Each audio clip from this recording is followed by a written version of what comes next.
मेरे छोटे छोटे बच्चे सी।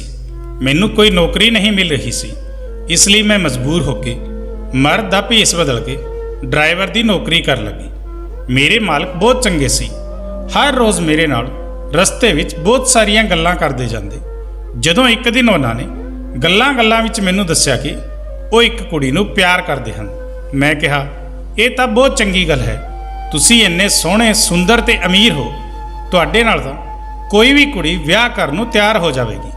ਪਰ ਮੇਰੇ ਪੈਰਾਂ ਥੱਲੋਂ ਜ਼ਮੀਨ ਨਿਕਲ ਗਈ ਜਦੋਂ ਉਹਨਾਂ ਨੇ ਮੇਰੀ ਹੀ ਫੋਟੋ, ਮੇਰਾ ਨਾਂ ਰੇਖਾ ਹੈ, ਮੈਂ ਆਪਣੇ ਮਾਂ-ਬਾਪ ਦੀ ਇਕਲੌਤੀ ਕੁੜੀ ਸੀ। ਮੈਨੂੰ ਪੜ੍ਹਨ ਲਿਖਣ ਦਾ ਕੋਈ ਖਾਸ ਸ਼ੌਂਕ ਨਹੀਂ ਸੀ, ਇਸ ਲਈ 12ਵੀਂ ਦੇ ਬਾਅਦ ਪੜ੍ਹਾਈ ਛੱਡ ਦਿੱਤੀ। ਮੇਰਾ ਤਾਲੁਕ ਇੱਕ ਖਾਂਦੇ ਪੀਂਦੇ ਖਾਨਦਾਨ ਤੋਂ ਸੀ। ਮੇਰੇ ਪਿਤਾ ਜੀ ਦੇ 2 ਭਰਾ ਤੇ ਉਹਨਾਂ ਦੀ ਇੱਕ ਭੈਣ ਸੀ। ਸ਼ੁਰੂ ਤੋਂ ਹੀ ਮੇਰੇ ਖਾਨਦਾਨ ਵਿੱਚ ਜਾਇਦਾਦ ਦੀ ਖਾਤਰ ਲੜਾਈ ਚੱਲ ਰਹੀ ਸੀ। ਪਾਪਾ ਸਾਰਾ ਦਿਨ ਅਦਾਲਤਾਂ ਦੇ ਧੱਕੇ ਖਾਂਦੇ ਸੀ ਕਿਉਂਕਿ ਮੇਰਾ ਚਾਚਾ ਤੇ ਵੱਡੇ ਪਾਪਾ ਦੋਵੇਂ ਮੇਰੇ ਹਿੱਸੇ ਦੀ ਜਾਇਦਾਦ ਹੜਪਣਾ ਚਾਹੁੰਦੇ ਸੀ। ਮੇਰਾ ਕੁਝ ਸਮਾਂ ਇਸ ਤਰ੍ਹਾਂ ਲੰਘ ਰਿਹਾ ਸੀ ਕਿ ਮੈਨੂੰ ਖਬਰ ਮਿਲੀ ਕਿ ਮੇਰੀ ਸਭ ਤੋਂ ਚੰਗੀ ਦੋਸਤ ਮਾਨਸੀ ਦਾ ਵਿਆਹ ਹੈ। ਮਾਨਸੀ ਦੇ ਘਰ ਵਾਲੇ ਬਹੁਤ ਅਮੀਰ ਸੀ। ਮਾਨਸੀ ਨੇ ਮੈਨੂੰ ਸਪੈਸ਼ਲ ਫੰਕਸ਼ਨ ਵਿੱਚ ਬੁਲਾਇਆ ਸੀ। ਮੈਂ ਉਸ ਦੀ ਮਹਿੰਦੀ ਤੇ ਫੰਕਸ਼ਨ ਵਿੱਚ ਗਈ ਤਾਂ ਘਰ ਆਉਂਦੇ ਸਮੇਂ ਬਹੁਤ ਦੇਰ ਹੋ ਗਈ ਸੀ ਕਿ ਰਸਤੇ ਵਿੱਚ ਇੱਕ ਤੇਜ਼ ਰਫ਼ਤਾਰ ਨਾਲ ਲੰਘਦੀ ਹੋਈ ਗੱਡੀ ਮੇਰੇ ਕੋਲ ਰੁਕੀ। ਕਿਸੇ ਨੇ ਮੇਰੇ ਮੂੰਹ ਤੇ ਕੱਪੜਾ ਰੱਖਿਆ। ਮੈਂ ਬੇਹੋਸ਼ ਹੋ ਗਈ। ਜਦੋਂ ਮੇਰੀ ਅੱਖ ਖੁੱਲੀ ਤਾਂ ਮੈਂ ਆਪਣੇ ਆਪ ਨੂੰ ਇੱਕ ਤਹਿਖਾਨੇ ਵਿੱਚ ਪਾਇਆ ਜਿੱਥੇ ਪਹਿਲਾਂ ਹੀ ਕੁਝ ਕੁੜੀਆਂ ਮੌਜੂਦ ਸੀ। ਇਹ ਇੱਕ ਵੱਡਾ ਜਿਹਾ ਕਮਰਾ ਸੀ। ਮੈਨੂੰ ਸਮਝਣ ਵਿੱਚ ਜ਼ਿਆਦਾ ਦੇਰ ਨਹੀਂ ਲੱਗੀ ਕਿ ਇਹ ਇੱਕ ਕੈਦਖਾਨਾ ਹੈ। ਇੱਥੇ ਛੋਟੇ ਛੋਟੇ ਬੱਚੇ ਵੀ ਕੈਦ ਸੀ ਤੇ ਕੁਝ ਜਵਾਨ ਕੁੜੀਆਂ ਵੀ ਸੀ ਜਿਨ੍ਹਾਂ ਤੋਂ ਕਲੱਬਾਂ ਵਿੱਚ ਡਾਂਸ ਕਰਵਾਇਆ ਜਾਂਦਾ ਤੇ ਕੁਝ ਨੂੰ ਤਾਂ ਕੋਠਿਆਂ ਤੇ ਵੇਚ ਦਿੱਤਾ ਜਾਂਦਾ। ਪੁਲਿਸ ਵੀ ਇਸ ਗੈਂਗ ਦੇ ਨਾਲ ਮਿਲੀ ਹੋਈ ਸੀ। ਇਹਨਾਂ ਵਿੱਚੋਂ ਇੱਕ ਮੁੰਡਾ ਮੈਨੂੰ ਦੇਖ ਕੇ ਮੁਸਕਰਾਇਆ। ਉਸ ਨੂੰ ਦੇਖ ਕੇ ਮੈਨੂੰ ਬਹੁਤ ਗੁੱਸਾ ਆਇਆ। ਉਹ ਮੈਨੂੰ ਘੂਰਦੇ ਹੀ ਜਾ ਰਿਹਾ ਸੀ। ਮੈਂ ਡਰਦੇ ਹੋਏ ਇੱਕ ਕੁੜੀ ਦਾ ਹੱਥ ਫੜਿਆ ਤੇ ਉਸਨੇ ਕਿਹਾ ਕਿ ਕਿਸੇ ਵੀ ਤਰ੍ਹਾਂ ਸਾਨੂੰ ਇੱਥੋਂ ਨਿਕਲਣਾ ਹੋਵੇਗਾ। ਮੈਂ ਡਰਦੇ ਹੋਏ ਕੰਬ ਰਹੀ ਸੀ। ਮੈਨੂੰ ਆਪਣੇ ਨਾਲ ਆਪਣੇ ਮਾਂ-ਬਾਪ ਦੀ ਵੀ ਬਹੁਤ ਚਿੰਤਾ ਹੋ ਰਹੀ ਸੀ। ਮੇਰੇ ਬਿਨਾਂ ਉਹਨਾਂ ਦਾ ਤਾਂ ਰੋ ਰੋ ਕੇ ਬੁਰਾ ਹਾਲ ਹੋਇਆ ਹੋਵੇਗਾ। ਸਾਰੀਆਂ ਕੁੜੀਆਂ ਰੋ ਰਹੀਆਂ ਸੀ। ਬੱਚੇ ਤਾਂ ਹੋਰ ਵੀ ਜ਼ਿਆਦਾ ਰੋਈ ਜਾ ਰਹੇ ਸੀ। ਮੈਂ ਇੱਕ ਬੱਚੇ ਦੇ ਕੋਲ ਬੈਠੀ ਸੀ। ਉਹ ਬੱਚਾ ਮੈਨੂੰ ਬਹੁਤ ਹੀ ਪਿਆਰਾ ਲੱਗਿਆ। ਮੈਨੂੰ ਉਸ ਬੱਚੇ ਤੇ ਬਹੁਤ ਤਰਸ ਆਇਆ। ਉਸ ਨੂੰ ਦੇਖ ਕੇ ਲੱਗ ਰਿਹਾ ਸੀ ਕਿ ਉਹ ਗੁੱਸੇ ਨਾਲ ਜ਼ਮੀਨ ਨੂੰ ਘੂਰ ਰਿਹਾ ਹੈ ਤੇ ਸੋਚਦਾ ਹੈ ਕਿ ਕਿਵੇਂ ਵੀ ਕਰਕੇ ਮੈਨੂੰ ਇੱਥੋਂ ਨਿਕਲਣ ਦਾ ਰਸਤਾ ਮਿਲ ਜਾਵੇ। ਮੈਂ ਪਿਆਰ ਨਾਲ ਉਸ ਬੱਚੇ ਦੇ ਸਿਰ ਤੇ ਹੱਥ ਫੇਰਿਆ ਤੇ ਕਿਹਾ, ਤੂੰ ਇਹਨਾਂ ਜ਼ਾਲਮਾਂ ਦੇ ਹੱਥ ਕਿੱਥੋਂ ਆ ਗਿਆ? ਮੇਰੇ ਸਵਾਲ ਕਰਦੇ ਹੀ ਉਹ ਬੱਚਾ ਰੋਣ ਲੱਗਿਆ। ਉਸੇ ਸਮੇਂ ਕੁਝ ਲੋਕ ਉੱਥੇ ਆ ਗਏ। ਸਾਰਿਆਂ ਨੂੰ ਭੇਡ ਬੱਕਰੀਆਂ ਦੀ ਤਰ੍ਹਾਂ ਮਾਰ ਲੱਗੇ ਤੇ ਮਾਰਦੇ ਹੋਏ ਕਹਿ ਰਹੇ ਸੀ ਕਿ ਚਲੋ ਤੁਹਾਨੂੰ ਲੋਕਾਂ ਨੂੰ ਕਿਤੇ ਹੋਰ ਜਾਣਾ ਹੈ। ਇੱਥੇ ਤਕਰੀਬਨ 50 ਲੋਕ ਕੈਦ ਸੀ ਤੇ ਇਹਨਾਂ 50 ਲੋਕਾਂ ਨੇ ਕਿਸੇ ਹੋਰ ਥਾਂ ਤੇ ਸ਼ਿਫਟ ਹੋਣਾ ਸੀ। ਇਸ ਹਨੇਰੇ ਕੈਦਖਾਨੇ ਵਿੱਚ ਸੂਰਜ ਨੂੰ ਦੇਖੇ ਬਹੁਤ ਦਿਨ ਹੋ ਗਏ ਸੀ। ਕੁਝ ਪਤਾ ਨਹੀਂ ਸੀ ਕਿ ਕਦੋਂ ਸਵੇਰ ਹੁੰਦੀ ਹੈ ਤੇ ਕਦੋਂ ਸ਼ਾਮ। ਇੱਥੇ ਮੌਜੂਦ ਕੁਝ ਲੋਕਾਂ ਤੋਂ ਨਸ਼ੇ ਦੀ ਸਪਲਾਈ ਦਾ ਕੰਮ ਵੀ ਲਿਆ ਜਾਣ ਲੱਗਿਆ। ਹੁਣ ਮੈਨੂੰ ਵੀ ਉਸ ਦਿਨ ਦਾ ਡਰ ਸੀ ਜਿਸ ਦਿਨ ਇਹ ਲੋਕ ਮੈਨੂੰ ਵੀ ਇਸ ਗਲਤ ਕੰਮ ਵਿੱਚ ਲਗਾ ਦੇਣਗੇ। ਹੁਣ ਹਰ ਰੋਜ਼ ਅਸੀਂ ਜਿਨ੍ਹਾਂ ਚੀਜ਼ਾਂ ਤੋਂ ਡਰਦੇ ਸਾਡੇ ਨਾਲ ਉਹੀ ਹੁੰਦਾ। ਹੁਣ ਇਹ ਲੋਕ ਇੱਥੇ ਸਾਰੇ ਮੌਜੂਦ ਲੋਕਾਂ ਨੂੰ ਨਸ਼ੇ ਤੇ ਲਗਾ ਰਹੇ ਸੀ। ਇੱਕ ਦਿਨ ਮੈਨੂੰ ਵੀ ਇੱਕ ਦੂਸਰੇ ਕਮਰੇ ਵਿੱਚ ਲਿਜਾਇਆ ਗਿਆ। ਇੱਥੇ ਮੌਜੂਦ ਇੱਕ ਮੁੰਡੇ ਨੇ ਮੈਨੂੰ ਇੱਕ ਇੰਜੈਕਸ਼ਨ ਦਿੱਤਾ। ਹੁਣ ਰੋਜ਼ ਇਹੀ ਹੁੰਦਾ ਤੇ ਕਦੋਂ ਮੈਂ ਇਸ ਨਸ਼ੇ ਤੇ ਲੱਗ ਗਈ ਮੈਨੂੰ ਪਤਾ ਨਹੀਂ ਚੱਲਿਆ। ਤੇ ਜੋ ਮੁੰਡਾ ਇੰਜੈਕਸ਼ਨ ਦਿੰਦਾ ਮੈਂ ਉਸ ਦੇ ਕੋਲ ਜਾਣ ਲੱਗੀ ਤੇ ਉਸ ਨਾਲ ਆਪਣੇ ਦਿਲ ਦੀ ਸਾਰੀ ਗੱਲ ਕਰਦੀ ਤੇ ਬਹੁਤ ਰੋਂਦੀ ਕਿ ਇਹ ਹਾਦਸਾ ਹੋਣ ਦੇ ਬਾਅਦ ਮੇਰੇ ਮਾਂ-ਬਾਪ ਜਿਉਂਦੇ ਜੀ ਮਰ ਗਏ ਹੋਣਗੇ। ਪਤਾ ਨਹੀਂ ਲੋਕਾਂ ਨੇ ਮੇਰੇ ਮਾਂ-ਬਾਪ ਨੂੰ ਕੀ ਕੀ ਸੁਣਾਇਆ ਹੋਵੇਗਾ। ਉਸ ਮੁੰਡੇ ਦਾ ਨਾਂ ਰੋਹਿਤ ਸੀ। ਮੇਰਾ ਦਰਦ ਸੁਣ ਕੇ ਉਸਨੇ ਮੇਰੇ ਨਾਲ ਵਾਅਦਾ ਕੀਤਾ ਕਿ ਇੱਕ ਨਾ ਇੱਕ ਦਿਨ ਮੈਂ ਤੈਨੂੰ ਇੱਥੋਂ ਬਾਹਰ ਜ਼ਰੂਰ ਕੱਢ ਦਊਂਗਾ। ਪਰ ਇਸ ਤੋਂ ਪਹਿਲਾਂ ਹੀ ਕਿਸੇ ਨੇ ਉਸ ਮੁੰਡੇ ਨੂੰ ਪੁਲਿਸ ਦੇ ਹਵਾਲੇ ਕਰ ਦਿੱਤਾ। ਕਹਿੰਦੇ ਹਨ ਕਿ ਮਾੜਾ ਸਮਾਂ ਲੰਘ ਹੀ ਜਾਂਦਾ ਹੈ, ਪਰ ਜਿਸ ਤੇ ਗੁਜ਼ਰ ਰਹੀ ਹੋਵੇ ਉਸ ਨੂੰ ਹੀ ਪਤਾ ਚੱਲਦਾ ਹੈ ਕਿ ਉਹ ਸਮਾਂ ਕਿਵੇਂ ਲੰਘਿਆ। ਇੱਕ ਦਿਨ ਸਾਡੇ ਲੋਕਾਂ ਦੀ ਨਿਗਰਾਨੀ ਤੇ ਜੋ ਬੰਦਾ ਰੱਖਿਆ ਹੋਇਆ ਸੀ, ਅਚਾਨਕ ਉਸ ਨੂੰ ਚੱਕਰ ਆਇਆ ਤੇ ਉਹ ਡਿੱਗ ਕੇ ਬੇਹੋਸ਼ ਹੋ ਗਿਆ। ਅਸੀਂ ਸਾਰਿਆਂ ਨੇ ਇਸ ਮੌਕੇ ਦਾ ਫਾਇਦਾ ਉਠਾਇਆ ਤੇ ਉੱਥੋਂ ਨਿਕਲ ਕੇ ਭੱਜ ਗਏ। ਯਕੀਨ ਕਰੋ ਕਿ ਉਸ ਦਿਨ ਪਤਾ ਚੱਲਿਆ ਕਿ ਆਜ਼ਾਦੀ ਕੀ ਹੁੰਦੀ ਹੈ। ਆਪਣੀ ਜਾਨ ਸਾਰਿਆਂ ਨੂੰ ਪਿਆਰੀ ਹੁੰਦੀ ਹੈ। ਅਸੀਂ ਸਾਰੇ ਬਹੁਤ ਤੇਜ਼ ਭੱਜੇ ਕੁਝ ਲੋਕਾਂ ਨੂੰ ਗੋਲੀਆਂ ਲੱਗ ਗਈਆਂ ਤੇ ਕੁਝ ਇਸ ਭੱਜ ਦੌੜ ਵਿੱਚ ਜ਼ਖਮੀ ਹੋ ਗਏ। ਮੈਂ ਇੰਨੀ ਜ਼ੋਰ ਨਾਲ ਜ਼ਮੀਨ ਤੇ ਡਿੱਗੀ ਕਿ ਮੇਰੀ ਬਾਂਹ ਟੁੱਟ ਗਈ ਸੀ। ਇਸ ਸਮੇਂ ਇਸ ਤਕਲੀਫ ਤੋਂ ਜ਼ਿਆਦਾ ਇਹ ਸੋਚਦੀ ਕਿ ਕੁਝ ਵੀ ਕਰਕੇ ਇੱਥੋਂ ਭੱਜਣਾ ਹੈ, ਨਹੀਂ ਤਾਂ ਸਾਰੀ ਜ਼ਿੰਦਗੀ ਇਹਨਾਂ ਦੀ ਕੈਦ ਵਿੱਚ ਰਹਿ ਜਾਊਂਗੀ। ਇਹ ਇੱਕ ਸੁਨਸਾਨ ਰਸਤਾ ਸੀ। ਸੜਕ ਦੇ ਨਾਲ ਲੱਗਿਆ ਹੋਇਆ ਇੱਕ ਸੰਘਣਾ ਜੰਗਲ ਸੀ। ਮੈਂ ਇਸ ਜੰਗਲ ਵਿੱਚ ਚਲੀ ਗਈ ਤੇ ਬਹੁਤ ਮੁਸ਼ਕਿਲ ਨਾਲ ਜਾਨ ਬਚਾ ਕੇ ਉੱਥੋਂ ਨਿਕਲੀ। ਰਾਤ ਬਹੁਤ ਹੋ ਚੁੱਕੀ ਸੀ। ਸੜਕ ਤੇ ਆਉਂਦੀਆਂ ਜਾਂਦੀਆਂ ਗੱਡੀਆਂ ਨੂੰ ਰੋਕਣ ਦੀ ਕੋਸ਼ਿਸ਼ ਕੀਤੀ, ਪਰ ਰਾਤ ਦੇ ਇਸ ਸਮੇਂ ਕੋਈ ਵੀ ਲਿਫਟ ਦੇਣ ਨੂੰ ਤਿਆਰ ਨਹੀਂ ਸੀ। ਮੈਂ ਪੈਦਲ ਹੀ ਉੱਥੋਂ ਚੱਲਣਾ ਸ਼ੁਰੂ ਕੀਤਾ, ਪਰ 2 ਦਿਨਾਂ ਤੋਂ ਭੁੱਖ ਅਤੇ ਕੁਝ ਨਸ਼ੇ ਦੀ ਹਾਲਤ ਦੀ ਵਜ੍ਹਾ ਨਾਲ ਮੇਰਾ ਚੱਲਣਾ ਮੁਸ਼ਕਲ ਹੋ ਗਿਆ ਸੀ। ਕੁਝ ਦੂਰ ਭੱਜਣ ਤੋਂ ਬਾਅਦ ਮੈਂ ਉੱਥੇ ਹੀ ਡਿੱਗ ਕੇ ਬੇਹੋਸ਼ ਹੋ ਗਈ। ਜਦੋਂ ਅੱਖ ਖੁੱਲੀ ਤਾਂ ਅੱਖਾਂ ਅੱਗੇ ਹਸਪਤਾਲ ਦਾ ਬੋਰਡ ਸੀ। ਮੈਂ ਦੇਖਿਆ ਮੇਰੇ ਕੋਲ ਇੱਕ ਡਾਕਟਰ ਤੇ 2 ਪੁਲਿਸ ਵਾਲੇ ਖੜੇ ਸੀ। ਮੈਨੂੰ ਹੋਸ਼ ਵਿੱਚ ਆਉਂਦੇ ਹੀ ਪੁਲਿਸ ਵਾਲੇ ਮੈਨੂੰ ਪੁੱਛਤਾਛ ਕਰਨ ਲੱਗੇ। ਮੈਂ ਡਰ ਗਈ ਸੀ ਕਿ ਕਿਤੇ ਜਿਸ ਮੁਸੀਬਤ ਤੋਂ ਨਿਕਲੀ ਹਾਂ ਦੁਬਾਰਾ ਉਸ ਵਿੱਚ ਨਾ ਫਸ ਜਾਵਾਂ, ਇਸ ਲਈ ਮੁੱਕਰ ਜਾਣਾ ਚੰਗਾ ਸਮਝਿਆ। ਉਹਨਾਂ ਨੇ ਮੇਰੇ ਘਰ ਦਾ ਪਤਾ ਲਿਆ ਤੇ ਮੈਂ ਦੇਖਿਆ ਮੇਰੀ ਮਾਂ ਮੇਰੇ ਸਾਹਮਣੇ ਖੜੀ ਸੀ। ਮੈਨੂੰ ਦੇਖਦੇ ਹੀ ਮੇਰੀ ਮਾਂ ਨੇ ਰੋਣਾ ਸ਼ੁਰੂ ਕਰ ਦਿੱਤਾ। ਲੋਕਾਂ ਨੇ ਦੱਸਿਆ ਕਿ ਮੇਰੀ ਮਾਂ ਅੱਜ 6 ਸਾਲ ਬਾਅਦ ਬੋਲੀ ਸੀ। ਜਦੋਂ ਮੈਂ ਅਗਵਾ ਹੋ ਗਈ ਤਾਂ ਲੋਕਾਂ ਨੇ ਮੇਰੇ ਮਾਂ-ਬਾਪ ਨੂੰ ਤਾਨੇ ਮਾਰਨੇ ਸ਼ੁਰੂ ਕਰ ਦਿੱਤੇ ਕਿ ਤੇਰੀ ਕੁੜੀ ਤਾਂ ਬਦਚਲਨ ਸੀ, ਇਸ ਲਈ ਘਰ ਤੋਂ ਭੱਜ ਗਈ। ਮੇਰੇ ਪਿਤਾ ਇਹ ਸਭ ਬਰਦਾਸ਼ਤ ਨਹੀਂ ਕਰ ਪਾਏ ਤੇ ਫਿਰ ਇੱਕ ਦਿਨ ਉਹ ਇਹ ਦੁਨੀਆ ਛੱਡ ਕੇ ਚਲੇ ਗਏ। ਮੇਰੀ ਮਾਂ ਕੁੜੀ ਤੇ ਪਤੀ ਦੇ ਦੁੱਖ ਵਿੱਚ ਦਿਮਾਗੀ ਤੌਰ ਤੇ ਬਿਮਾਰ ਹੋ ਗਈ ਸੀ ਤੇ ਅੱਜ ਜਦੋਂ ਉਸਨੇ ਮੈਨੂੰ ਦੇਖਿਆ ਉਹ ਉੱਚੀ ਉੱਚੀ ਰੋਣ ਲੱਗੀ। 2-3 ਦਿਨ ਹਸਪਤਾਲ ਵਿੱਚ ਰਹਿਣ ਤੋਂ ਬਾਅਦ ਜਦੋਂ ਮੈਂ ਘਰ ਆਈ ਤਾਂ ਪਤਾ ਚੱਲਿਆ ਇਹ ਸਮਾਜ ਕੁੜੀਆਂ ਦਾ ਘਰ ਤੋਂ ਭੱਜਣਾ ਤਾਂ ਯਾਦ ਰੱਖਦਾ ਹੈ, ਪਰ ਕਿਸੇ ਨੇ ਅਗਵਾ ਕਰ ਲਿਆ ਹੈ ਇਹ ਨਹੀਂ ਦੇਖਦਾ। ਹਰ ਸ਼ਖਸ ਆਪਣੀ ਐਨਕ ਲਗਾ ਕੇ ਬੈਠਾ ਰਹਿੰਦਾ ਹੈ ਤੇ ਸਾਰੇ ਆਪਣੀ ਨਜ਼ਰ ਆਪਣੀ ਸੋਚ ਦੇ ਮੁਤਾਬਿਕ ਗੱਲ ਕਰਨਾ ਸ਼ੁਰੂ ਕਰ ਦਿੰਦੇ ਹਨ। ਮੇਰੇ ਘਰ ਆਉਂਦੇ ਹੀ ਆਲੇ ਦੁਆਲੇ ਦੇ ਲੋਕ ਮੇਰੇ ਘਰ ਵਿੱਚ ਇਕੱਠਾ ਹੋ ਗਏ ਤੇ ਮੈਨੂੰ ਸਵਾਲਾਂ ਦੀ ਬਾਰਿਸ਼ ਹੋਣ ਲੱਗੀ ਕਿ ਉਹ ਮੁੰਡਾ ਕੌਣ ਹੈ ਜਿਸ ਦੇ ਨਾਲ ਤੂੰ ਭੱਜੀ ਸੀ। ਤੂੰ ਇੱਕ ਵਾਰ ਵੀ ਆਪਣੇ ਮਾਂ-ਬਾਪ ਬਾਰੇ ਨਹੀਂ ਸੋਚਿਆ। ਤੇਰੀ ਵਜ੍ਹਾ ਨਾਲ ਤੇਰਾ ਬਾਪ ਇਹ ਦੁਨੀਆ ਛੱਡ ਕੇ ਚਲਾ ਗਿਆ। ਮੈਂ ਆਪਣੀ ਸਫਾਈ ਦੇਣਾ ਚਾਹੁੰਦੀ ਸੀ, ਪਰ ਕਿਸੇ ਨੇ ਮੇਰੀ ਇੱਕ ਨਹੀਂ ਸੁਣੀ, ਇਸ ਲਈ ਮੈਂ ਚੁੱਪ ਹੋ ਗਈ। ਲੋਕਾਂ ਨੇ ਮੇਰੀ ਮਾਂ ਨੂੰ ਕਿਹਾ ਕਿ ਜੇ ਤੂੰ ਆਪਣੀ ਇਸ ਬਦਚਲਨ ਕੁੜੀ ਨੂੰ ਘਰ ਵਿੱਚ ਰੱਖਣਾ ਹੈ ਤਾਂ ਤੈਨੂੰ ਸਮਾਜ ਤੋਂ ਬਾਹਰ ਕੱਢ ਦਿੱਤਾ ਜਾਵੇਗਾ। ਮੇਰੀ ਮਾਂ ਨੇ ਇਹਨਾਂ ਸਾਰੇ ਲੋਕਾਂ ਦੀਆਂ ਗੱਲਾਂ ਸੁਣੀਆਂ ਤਾਂ ਉਹਨਾਂ ਨੇ ਵੀ ਕਿਸੇ ਨੂੰ ਕੁਝ ਕਹਿਣਾ ਸਹੀ ਨਹੀਂ ਸਮਝਿਆ, ਕਿਉਂਕਿ ਉਹਨਾਂ ਨੂੰ ਪਤਾ ਸੀ ਕਿ ਸਾਡੀ ਕੋਈ ਸੁਣਨ ਵਾਲਾ ਨਹੀਂ ਹੈ। ਇਸ ਲਈ ਉਹਨਾਂ ਨੇ ਉਸ ਸਮੇਂ ਮੇਰਾ ਹੱਥ ਫੜਿਆ ਤੇ ਪਿੰਡ ਛੱਡ ਕੇ ਸ਼ਹਿਰ ਚਲੇ ਆਏ।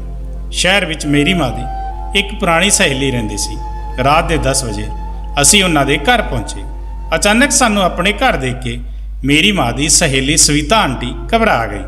ਉਹਨਾਂ ਨੇ ਸਾਨੂੰ ਘਰ ਦੇ ਅੰਦਰ ਆਉਣ ਨੂੰ ਕਿਹਾ ਤੇ ਇੱਕ ਕਮਰੇ ਵਿੱਚ ਬਿਠਾਇਆ।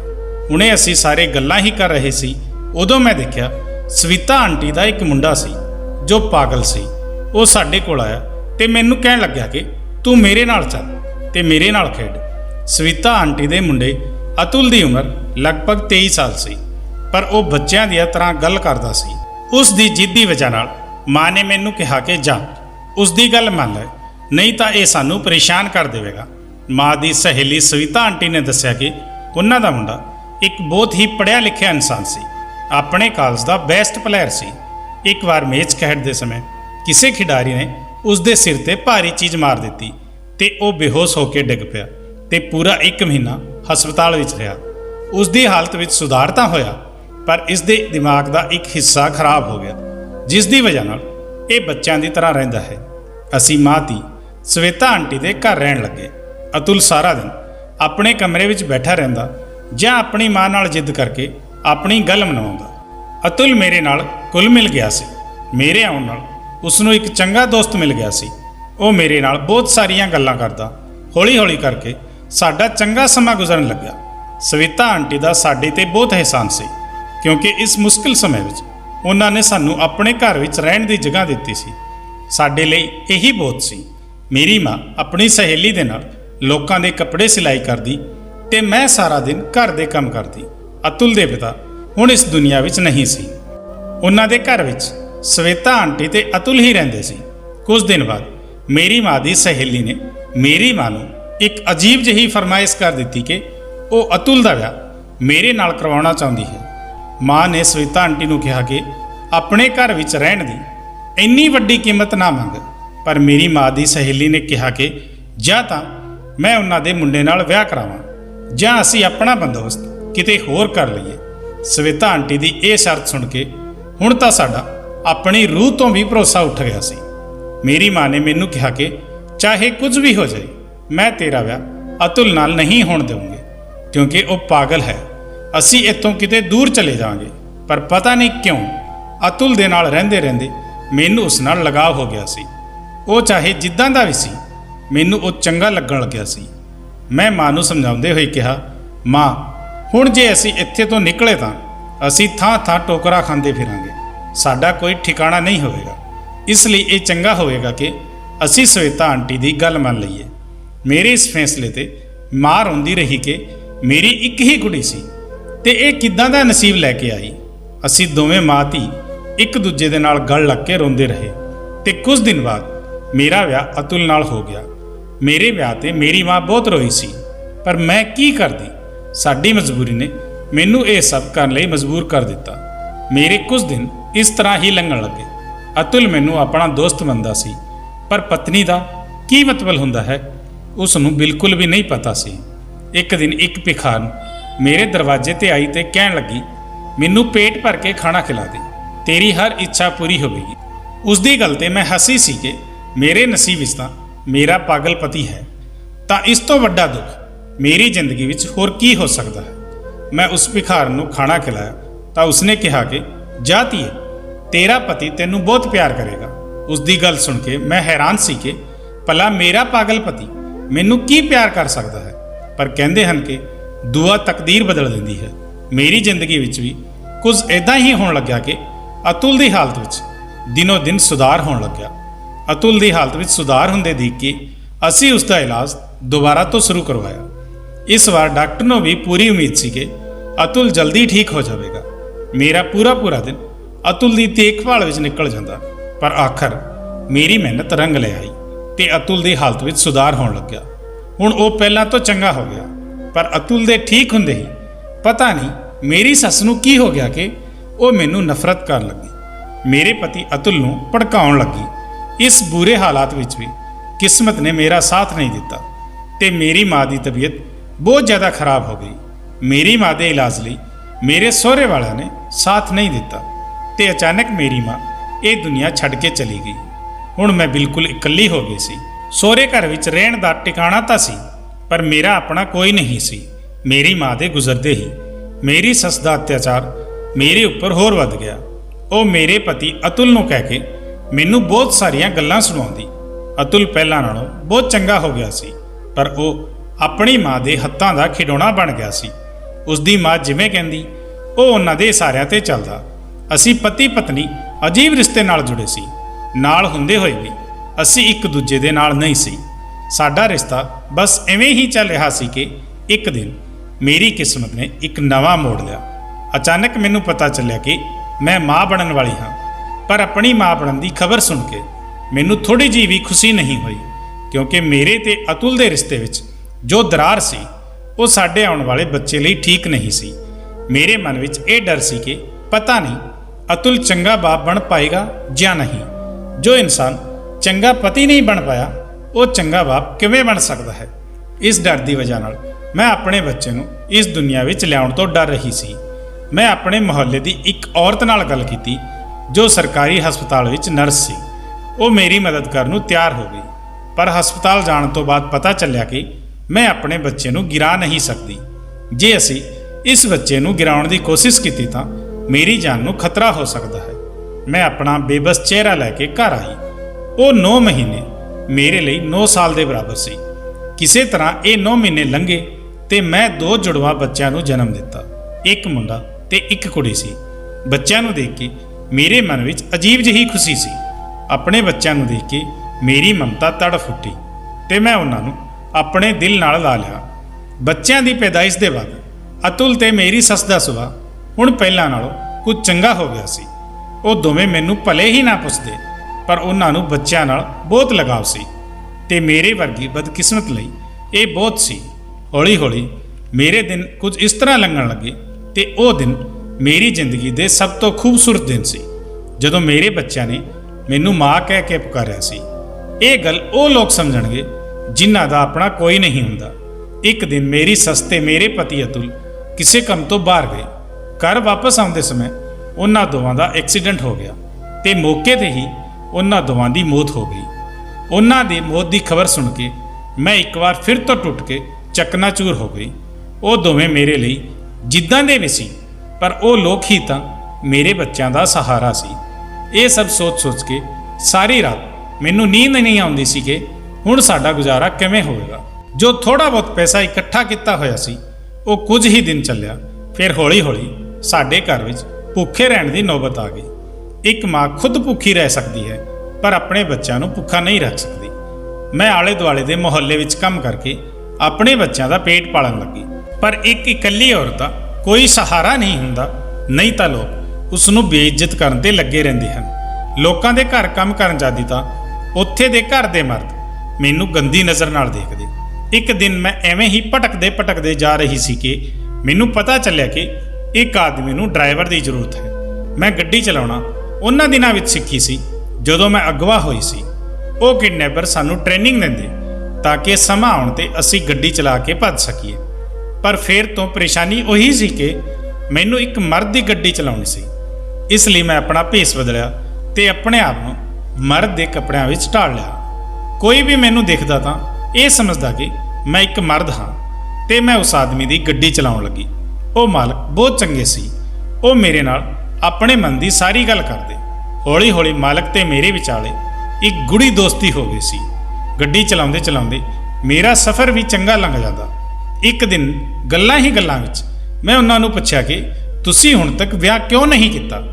ਉਹਨਾਂ ਨੇ ਮੈਨੂੰ ਦੱਸਿਆ ਕਿ ਇੱਕ ਕੁੜੀ ਦੇਖੀ ਸੀ ਤੇ ਉਸ ਨੂੰ ਮੈਂ ਪਿਆਰ ਕਰਨ ਲੱਗਿਆ ਸੀ, ਪਰ ਜ਼ਿੰਦਗੀ ਨੇ ਇਦਾਂ ਦਾ ਸਮਾਂ ਦਿਖਾਇਆ ਕਿ ਮੈਂ ਉਸ ਨੂੰ ਲੱਭ ਨਾ ਸਕਿਆ।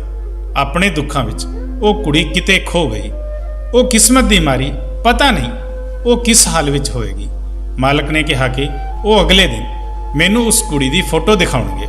ਹੁਣ ਮੈਨੂੰ ਅਗਲੇ ਦਿਨ ਦਾ ਇੰਤਜ਼ਾਰ ਸੀ ਤੇ ਉਸ ਕੁੜੀ ਦੀ ਕਿਸਮਤ ਬਾਰੇ ਸੋਚ ਰਹੀ ਸੀ ਕਿ ਉਸ ਦੀ ਕਿਸਮਤ ਤਾਂ ਬਹੁਤ ਚੰਗੀ ਹੈ, ਕਿਉਂਕਿ ਕੋਈ ਇਨਸਾਨ ਉਸ ਨੂੰ 7 ਸਾਲ ਤੋਂ ਪਿਆਰ ਕਰਦਾ ਸੀ ਤੇ ਉਸ ਦੀਆਂ ਯਾਦਾਂ ਵਿੱਚ ਹੁਣ ਤੱਕ ਉਸਨੇ ਵਿਆਹ ਨਹੀਂ ਕੀਤਾ ਸੀ। ਅਗਲੇ ਦਿਨ ਬੱਚਿਆਂ ਨੂੰ ਸਕੂਲ ਛੱਡ ਕੇ ਜਦੋਂ ਮੈਂ ਮਾਲਕ ਨੂੰ ਲੈਣ ਗਈ, ਜਦੋਂ ਉਹ ਗੱਡੀ ਵਿੱਚ ਬੈਠੇ, ਕੁਝ ਦੂਰ ਜਾ ਕੇ ਮੈਂ ਉਹਨਾਂ ਨੂੰ ਕਿਹਾ ਕਿ ਮੈਨੂੰ ਉਸ ਕੁੜੀ ਦੀ ਫੋਟੋ ਦਿਖਾਓ। ਆਖਰ ਕੌਣ ਹੈ ਉਹ ਖੁਸ਼ਨਸੀਬ ਕੁੜੀ ਜਿਸ ਨੂੰ ਤੁਸੀਂ ਪਿਆਰ ਕਰਦੇ ਹੋ। ਉਹਨਾਂ ਨੇ ਜਦੋਂ ਉਸ ਕੁੜੀ ਦੀ ਫੋਟੋ ਕੱਢ ਕੇ ਮੈਨੂੰ ਦਿਖਾਈ ਤਾਂ ਫੋਟੋ ਦੇਖ ਕੇ ਮੇਰੇ ਪੈਰਾਂ ਥੱਲੋਂ ਜ਼ਮੀਨ ਨਿਕਲ ਗਈ, ਕਿਉਂਕਿ ਉਹ ਇਨਸਾਨ ਤਾਂ ਮੈਨੂੰ ਮੇਰੀ ਹੀ ਤਸਵੀਰ ਦਿਖਾ ਰਿਹਾ ਸੀ। ਇਹ ਤਸਵੀਰ ਉਸ ਸਮੇਂ ਦੀ ਸੀ ਜਦੋਂ ਮੈਂ ਅਗਵਾ ਹੋਈ ਸੀ। ਪਤਾ ਨਹੀਂ ਕਿਵੇਂ ਇਸ ਤਸਵੀਰ ਨੂੰ ਕੱਢਿਆ ਗਿਆ ਸੀ। ਗੱਡੀ ਅਚਾਨਕ ਬ੍ਰੇਕ ਲੱਗਣ ਨਾਲ ਰੁਕੀ ਸੀ। ਮਾਲਕ ਨੇ ਕਿਹਾ, ਗੱਡੀ ਧਿਆਨ ਨਾਲ ਚਲਾ। ਉਸ ਨੂੰ ਕੀ ਪਤਾ ਕਿ ਮੈਂ ਕਿਸ ਧਿਆਨ ਵਿੱਚ ਸੀ। ਉਸਨੇ ਮੈਨੂੰ ਦੱਸਿਆ ਕਿ 7 ਸਾਲ ਪਹਿਲਾਂ ਉਹ ਇੱਕ ਗੈਂਗ ਦਾ ਹਿੱਸਾ ਸੀ। ਉਸ ਦਾ ਪਿਛਲਾ ਰਿਕਾਰਡ ਇੱਕ ਕ੍ਰਿਮੀਨਲ ਦਾ ਸੀ। ਪਰ ਫਿਰ ਇੱਕ ਦਿਨ ਉਸਨੇ ਇੱਕ ਚਿਹਰਾ ਦੇਖਿਆ ਜਿਸ ਨੂੰ ਦੇਖ ਕੇ ਉਸਨੇ ਖੁਦ ਨਾਲ ਇੱਕ ਵਾਅਦਾ ਕੀਤਾ, ਉਹ ਇਸ ਦਲਦਲ ਤੋਂ ਨਿਕਲੇਗਾ ਤੇ ਉਸ ਮਾਸੂਮ ਕੁੜੀ ਨੂੰ ਵੀ ਕੱਢੇਗਾ। ਉਸਨੇ ਦੱਸਿਆ ਕਿ ਮੈਂ ਉੱਥੇ ਮੌਜੂਦ ਲੋਕਾਂ ਨੂੰ ਨਸ਼ੇ ਦੀ ਆਦਤ ਲਗਾਉਂਦਾ ਸੀ, ਪਰ ਜਦੋਂ ਤੋਂ ਮੈਂ ਉਸ ਕੁੜੀ ਨੂੰ ਦੇਖਿਆ ਸੀ ਉਸ ਦੇ ਪਿਆਰ ਵਿੱਚ ਗੁੰਮ ਹੋ ਗਿਆ ਸੀ ਤੇ ਮੈਂ ਇਸ ਗਲਤ ਕੰਮ ਤੋਂ ਛੁਟਕਾਰਾ ਪਾਉਣਾ ਚਾਹੁੰਦਾ ਸੀ। ਇਸ ਲਈ ਮੈਂ ਖੁਦ ਆਪਣੇ ਆਪ ਨੂੰ ਪੁਲਿਸ ਦੇ ਹਵਾਲੇ ਕਰ ਦਿੱਤਾ। ਫਿਰ ਮੈਂ ਪੁਲਿਸ ਦਾ ਸਰਕਾਰੀ ਗਵਾਹ ਬਣ ਗਿਆ। ਪੁਲਿਸ ਨੇ ਜਦੋਂ ਉੱਥੇ ਛਾਪਾ ਮਾਰਿਆ ਤਾਂ ਉੱਥੋਂ ਤੋਂ ਸਾਰੇ ਲੋਕ ਭੱਜ ਚੁੱਕੇ ਸੀ। ਉਸ ਸਮੇਂ ਮੈਨੂੰ ਅਹਿਸਾਸ ਹੋਇਆ ਕਿ ਮੈਂ ਉਸ ਕੁੜੀ ਨੂੰ ਖੋ ਚੁੱਕਿਆ ਸੀ। ਫਿਰ ਮੈਨੂੰ ਯਾਦ ਆਇਆ ਕਿ ਉਸਨੇ ਇੱਕ ਵਾਰ ਆਪਣੇ ਘਰ ਦਾ ਪਤਾ ਦਿੱਤਾ ਸੀ। ਮੈਂ ਪੁੱਛਦਾ ਉੱਥੇ ਪਹੁੰਚਿਆ ਤਾਂ ਲੋਕਾਂ ਤੋਂ ਪਤਾ ਚੱਲਿਆ ਕਿ ਉਸ ਦੇ ਪਿਤਾ ਉਸ ਦੀ ਜੁਦਾਈ ਵਿੱਚ ਮਾਰੇ ਗਏ। ਉਸ ਦੇ ਬਾਅਦ ਉਸ ਕੁੜੀ ਤੇ ਉਸ ਦੀ ਮਾਂ ਨੂੰ ਸਮਾਜ ਤੋਂ ਕੱਢਣ ਦੀ ਧਮਕੀ ਦਿੱਤੀ ਗਈ, ਜਿਸ ਨਾਲ ਉਹ ਕੁੜੀ ਤੇ ਉਸ ਦੀ ਮਾਂ ਇਹ ਪਿੰਡ ਛੱਡ ਕੇ ਕਿਤੇ ਹੋਰ ਚਲੇ ਗਏ। ਮੈਂ ਪੜ੍ਹਾਈ ਚੰਗੀ ਕੀਤੀ ਸੀ, ਪਰ ਗਲਤ ਸੰਗਤ ਦੀ ਵਜ੍ਹਾ ਨਾਲ ਕ੍ਰਿਮੀਨਲ ਬਣ ਗਿਆ ਸੀ। ਉਸ ਸਮੇਂ ਆਪਣੇ ਮਾਲਕ ਦੀ ਗੱਲ ਸੁਣ ਕੇ ਮੈਂ ਉਹਨਾਂ ਨੂੰ ਸੱਚਾਈ ਦੱਸ ਦਿੱਤੀ ਕਿ ਮੈਂ ਹੀ ਉਹ ਕੁੜੀ ਹਾਂ ਜਿਸ ਨੂੰ ਤੁਸੀਂ ਬਹੁਤ ਪਿਆਰ ਕਰਦੇ ਹੋ, ਪਰ ਲੋਕਾਂ ਦੀ ਨਜ਼ਰ ਤੋਂ ਬਚਣ ਲਈ ਮੈਂ ਆਪਣਾ ਭੇਸ ਬਦਲ ਲਿਆ ਹੈ ਤੇ ਮੈਂ ਇੱਕ ਮਰਦ ਦੇ ਭੇਸ ਵਿੱਚ ਰਹਿਣ ਲੱਗੀ ਹਾਂ। ਰੋਹਿਤ ਨੂੰ ਜਦੋਂ ਪਤਾ ਚੱਲਿਆ ਕਿ ਮੈਂ ਰੇਖਾ ਹਾਂ ਤਾਂ ਉਹ ਮੈਨੂੰ ਆਪਣੇ ਸਾਹਮਣੇ ਦੇਖ ਕੇ ਬਹੁਤ ਖੁਸ਼ ਹੋ ਗਿਆ ਤੇ ਮੈਨੂੰ ਆਪਣੇ ਗਲ ਨਾਲ ਲਾ ਲਿਆ। ਮੈਂ ਆਪਣੇ ਉੱਪਰ ਬੀਤੀ ਸਾਰੀ ਗੱਲ ਉਹਨਾਂ ਨੂੰ ਦੱਸੀ। ਰੋਹਿਤ ਨੇ ਮੈਨੂੰ ਹੌਸਲਾ ਦਿੰਦੇ ਹੋਏ ਕਿਹਾ ਕਿ ਤੂੰ ਚਿੰਤਾ ਨਾ ਕਰ, ਮੈਂ ਤੇਰੀ ਜ਼ਿੰਦਗੀ ਦੇ ਸਾਰੇ ਦੁੱਖਾਂ ਨੂੰ ਦੂਰ ਕਰਕੇ ਤੇਰੇ ਬੱਚਿਆਂ ਨੂੰ ਅਪਣਾ ਲਵਾਂਗਾ। ਰੋਹਿਤ ਨੇ ਦੱਸਿਆ ਕਿ ਜਦੋਂ ਤੂੰ ਮੇਰੀ ਜ਼ਿੰਦਗੀ ਵਿੱਚ ਆਈ ਤਾਂ ਤੈਨੂੰ ਦੇਖ ਕੇ ਮੈਂ ਇਸ ਬੁਰੀ ਸੰਗਤ ਤੋਂ ਦੂਰ ਜਾ ਕੇ ਆਪਣੀ ਜ਼ਿੰਦਗੀ ਨੂੰ ਚੰਗਾ ਬਣਾਉਣਾ ਚਾਹੁੰਦਾ ਸੀ, ਪਰ ਤੂੰ ਵੀ ਮੇਰੇ ਤੋਂ ਵਿਛੜ ਗਈ। ਫਿਰ ਮੈਂ ਦੁਬਾਰਾ ਆਪਣੀ ਜ਼ਿੰਦਗੀ ਨੂੰ ਚੰਗਾ ਬਣਾਉਣ ਵਿੱਚ ਲੱਗ ਗਿਆ। ਮੇਰੀ ਪੜ੍ਹਾਈ ਦੀ ਵਜ੍ਹਾ ਨਾਲ ਮੈਨੂੰ ਇੱਕ ਚੰਗੀ ਨੌਕਰੀ ਮਿਲ ਗਈ ਤੇ ਮੈਂ ਮਿਹਨਤ ਨਾਲ ਉਹ ਨੌਕਰੀ ਕਰਨ ਲੱਗਿਆ, ਕਿਉਂਕਿ ਮੇਰੇ ਮਨ ਵਿੱਚ ਇਹ ਵਿਸ਼ਵਾਸ ਸੀ ਕਿ ਇੱਕ ਨਾ ਇੱਕ ਦਿਨ ਤੂੰ ਮੈਨੂੰ ਜ਼ਰੂਰ ਮਿਲੇਗੀ। ਕਹਿੰਦੇ ਹਨ ਜੇ ਪਿਆਰ ਸੱਚਾ ਹੋਏ ਤਾਂ ਇੱਕ ਨਾ ਇੱਕ ਦਿਨ ਜ਼ਰੂਰ ਮਿਲੇਗਾ, ਤੇ ਅੱਜ ਤੂੰ ਮੇਰੇ ਸਾਹਮਣੇ ਬੈਠੀ ਹੈ। ਰੋਹਿਤ ਦੀ ਗੱਲ ਸੁਣ ਕੇ ਮੈਂ ਵੀ ਬਹੁਤ ਖੁਸ਼ ਹੋਈ, ਕਿਉਂਕਿ ਹੁਣ ਮੈਨੂੰ ਇੱਕ ਸੱਚਾ ਜੀਵਨ ਸਾਥੀ ਮਿਲ ਗਿਆ ਸੀ। ਮੈਂ ਉਸ ਨੂੰ ਆਪਣੇ ਬੱਚਿਆਂ ਨਾਲ ਮਿਲਵਾਇਆ।